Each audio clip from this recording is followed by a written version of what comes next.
श्री सद्गुरु महाराज की जय। महर्षि में ही सत्संग सुधा सागर से गुरु महाराज का प्रवचन। संस्कृति का आरंभ माता के पेट से। मोहम्मद साहब के पास एक बुढ़िया अपने पोते को ले गई जिसको सर्दी हुई थी। मोहम्मद साहब बोले, इसे कल ले आना। दूसरे दिन बुढ़िया फिर अपने पोते को लेकर मोहम्मद साहब के पास गई। मोहम्मद साहब बोले, आज जाओ, इसे कल ले आना। बुढ़िया फिर मोहम्मद साहब के पास आई। इस प्रकार कई दिनों तक लगातार उस बुढ़िया को मोहम्मद साहब बुलाते रहे और बुढ़िया आती रही। अंत में मोहम्मद साहब बोले कि बच्चे को शक्कर नहीं खिलाओ, सर्दी छूट जाएगी। बुढ़िया भिन्नाई और बोली, आपने पहले ही दिन यह बात क्यों नहीं कही जो आज लगातार कई दिनों तक हैरान कर लेने के बाद आपने यह बात कही है। मोहम्मद साहब बोले, मुझे भी सर्दी लगी थी और मैं भी शक्कर खाता था, किंतु शक्कर छोड़ देने पर मेरी सर्दी छूट गई।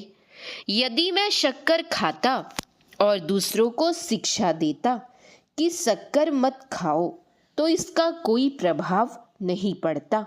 मैंने शक्कर खाना छोड़ दिया है, तब आज मैंने तुमसे कहा है। इसी तरह हमारे आचार्यगण, अध्यापकगण अपने में अच्छे आचरण लावे तो लड़के भी अच्छे आचरण से रहेंगे। उत्तम संस्कृति के लिए बड़ों का आदर और उनके सामने नम्र अवश्य रहे और अपने से छोटे को प्यार करें। यह शीलता है। शीलता कहते हैं सत्यता और नम्रता से मिलजुल कर जो व्यवहार होता है। दिखलावे की बात नहीं हो, जो हो सच्चाई की बात हो, तब हम अच्छे होंगे और हमारी संस्कृति अच्छी होगी। कितना अच्छा है कि प्रातः काल उठी के रघुनाथा, मातु पिता गुरु ना वही माथा। यदि आप ऐसा नहीं करते हैं तो अपने भारतीय आर्य के संस्कारों को छोड़ दिया है। यदि करते हैं तो भारतीय आर्य हैं। यूं तो कई देश के लोग अपने को आर्य कहते हैं, किंतु हम भारतीय आर्य हैं। यदि हम नम्र नहीं होते तो हम अपनी सुसंस्कृति छोड़ते हैं। आजकल विद्यालयों और महाविद्यालयों में लोग ऐसे बरतते हैं जिससे अन्य लोग कुछ कहने लग गए हैं। लोगों को विद्यार्थी और अध्यापक दोनों के पक्ष में संशय हो गया है। जितने विद्यालय और महाविद्यालय हैं उनमें नम्रता तोड़कर व्यवहार करते प्रायः देखा जाता है। ये ऐसे संस्थान हैं जहाँ से हम उत्तम संस्कार लेकर सुसंस्कृत होते हैं। यदि हम यहाँ भी नहीं सीखें तो फिर कहाँ जाकर सीखेंगे। यहाँ से शिक्षा प्राप्त कर लेने के बाद आप जहाँ कहीं भी रहें वहाँ इतनी उत्तमता से रहें कि देश का कल्याण हो। हमको गौरव है कि हम पर राज्य में नहीं रहते, अपने राज्य में हैं। इसमें उत्तमता तभी आवेगी जब हम सुधरे हों। इसके लिए शील धारण कीजिए। शील निभाना है तो आवश्यक यह है कि जिस काम के लिए जो व्रत है उसमें मजबूत रहो। आर्य संस्कार में तो विद्यार्थी ब्रह्मचर्य का पालन करते थे। आचार्य गृहस्थ होते हुए भी ब्रह्मचर्य व्रत का पालन करते थे। यहाँ ब्रह्मचर्य व्रत पर बहुत ख्याल रखना चाहिए। जहाँ ब्रह्मचर्य व्रत पर ख्याल नहीं है वहाँ ओजपूर्ण तेज नहीं हो सकता। विद्या ग्रहण की शक्ति पूर्णतया विकसित नहीं हो सकती। आपके महाविद्यालय में सांस्कृतिक और आध्यात्मिक परिषद का भी स्थान है। यह बहुत अच्छा है। सभी विद्यालयों में इस परिषद का रहना अच्छा है। अभी आप लोगों ने सूरदास जी की वाणी सुनी। इसकी पुष्टि वेद, उपनिषद और भगवत गीता के वाक्यों में भी है, किंतु साक्षात्कार के बिना फिर भी संशय रह जाता है। ऐसा कहकर मैं ग्रंथों की निंदा नहीं करता हूँ। ग्रंथों से ही साक्षात्कार नहीं होता, साधन द्वारा साक्षात्कार होता है और साक्षात्कार होने पर ही संशय छूटता है। सूरदास जी की वाणी को फिर दोहराता हूँ। वे कहते हैं, अपुन पो आपुन ही में पायो, शब्द ही शब्द भयो उजियारो, सतगुरु भेद बतायो, ज्यो कुरंग नाभि कस्तूरी, ढूढ़त फिरत भुलायो, फिर चेत्यो जब चेतन होय करी, आपुन ही तनु छायो, राजकुंवर कंठे मणिभूषण, भ्रम भयो कह्यो गवायो, दियो बताई और सतजन तब,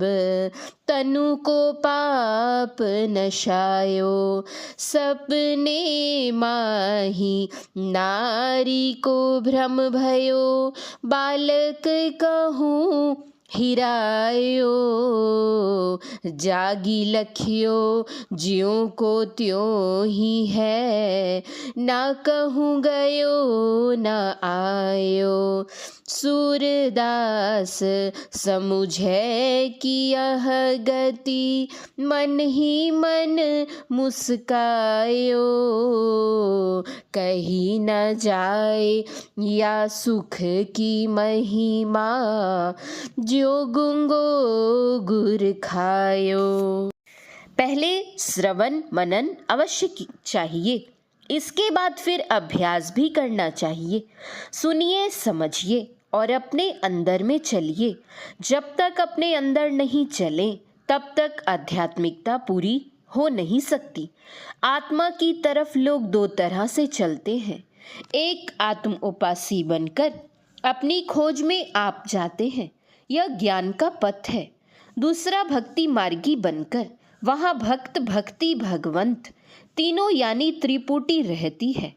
कबीर साहब भक्त बनते हैं, भगवान को अपना मित्र और प्रभु बनाते हैं और उसको पाना अपने अंदर में बताते हैं, और पाने वाला प्रेम का पागल होता है। इसलिए हमन है इश्क मस्ताना, हमन को होशियारी क्या, रहे आजाद या जग से, हमन दुनिया से यारी क्या, जो भी छुड़े हैं प्यार से, भटकते दर बदर फिरते, हमारा यार है हम में, हमन को इंतजारी क्या, खलक सब नाम अपने को, बहुत कर सिर पटकता है,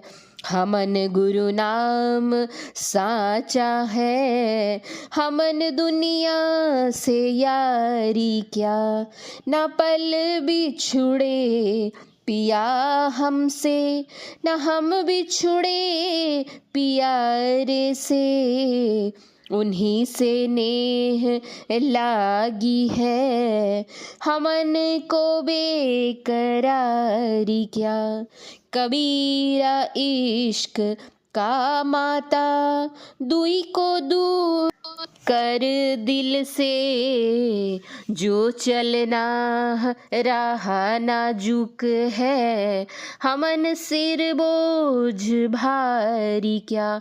होशियारी नहीं तो क्या, बेवकूफ़ी में रहने को कहाँ है। धूर्त भी होशियार होता है, जिसको अंग्रेजी में कनिंग कहते हैं। धूर्तता छोड़कर कबीर साहब होशियार थे। आजकल बहुधा धूर्तता की होशियारी है। ऐसी होशियारी को छोड़कर शुद्ध और सीधा रास्ता पकड़ो और उसमें होशियार रहो। रहे आजाद या जग से, हमन दुनिया से यारी क्या। दुनिया से यारी मत करो तो क्या वैर करो, नहीं आसक्ति छोड़कर रहो। अपनी सच्ची कमाई करो और अपना जीवन यापन करो। कबीर चाले हाट को, कहे ना कोई पतियाए। 5 टके का 2 पटा, 7 टके को जाए। यह कथा प्रसिद्ध है। कबीर साहब इतने संतुष्ट थे। वे थोड़े में गुजर करने वाले थे और आध्यात्मिकता के शिखर पर चढ़े हुए थे। यह संस्कार, यह संस्कृति अपने देश की है। वे आजाद क्यों थे? इसलिए कि सांसारिक पदार्थों की आसक्ति उन्हें नहीं थी। ऐसा नहीं कि घर में खर्च वर्च नहीं देते, चलाते थे, या कि घर से अलग रहते थे। अकर्मी में कर्मी और कर्मी में अकर्मी रहो। कर्म करो किंतु उसके फल में आसक्ति मत रखो। यह कर्म में अकर्म है और चुपचाप बैठा है, बाहर में कुछ नहीं करता है और भीतर में कर्म करता है। यह अकर्म में कर्म है। यह पाखंड है, किंतु बाहर में कुछ नहीं करे और भीतर से ईश्वर भजन करे तो यह उत्तम है। लोकमान्य बाल गंगाधर तिलक ने कहा है, यदि कोई माँ बाप को मारता है और दूसरा कोई देखता है, कुछ बोलता नहीं है, तो मारने वाला तो विकर्म निषिद्ध कर्म करता ही है, साथ ही साथ वह देखने वाला अकर्मी होते हुए भी उसके दुष्ट कर्म का भागी बनता है। विकर्म का अर्थ निषिद्ध कर्म है। महात्मा गांधी जी तथा रामानुजाचार्य जी ने भी बताया है। इससे विपरीत अर्थ कोई करे तो मानने योग्य नहीं है। आजादी, स्वतंत्रता तभी पूरी होती है जब विषय भोगों से हृदय को छुड़ाकर रखा जाता है। विषय भोगों में आसक्त रहने से हानि ही होती है। आप सांसारिक कामों को भी करें किंतु अनासक्त होकर, तो यही हमारे यहाँ की सांस्कृतिक शिक्षा है। श्री सद्गुरु महाराज की जय। यह प्रवचन वैशाली जिला अंतर्गत श्री राजनारायण महाविद्यालय हाजीपुर में दिनांक 1/10/1956 ईस्वी को उद्घाटन भाषण के रूप में प्रातःकालीन सत्संग के अवसर पर हुआ था। श्री सद्गुरु महाराज की जय। गुरु महाराज के प्रवचन का कुछ अंश पढ़ा गया है। श्री सद्गुरु महाराज की जय। श्री सद्गुरु महाराज की जय। श्री सद्गुरु महाराज की जय। जय गुरु महाराज।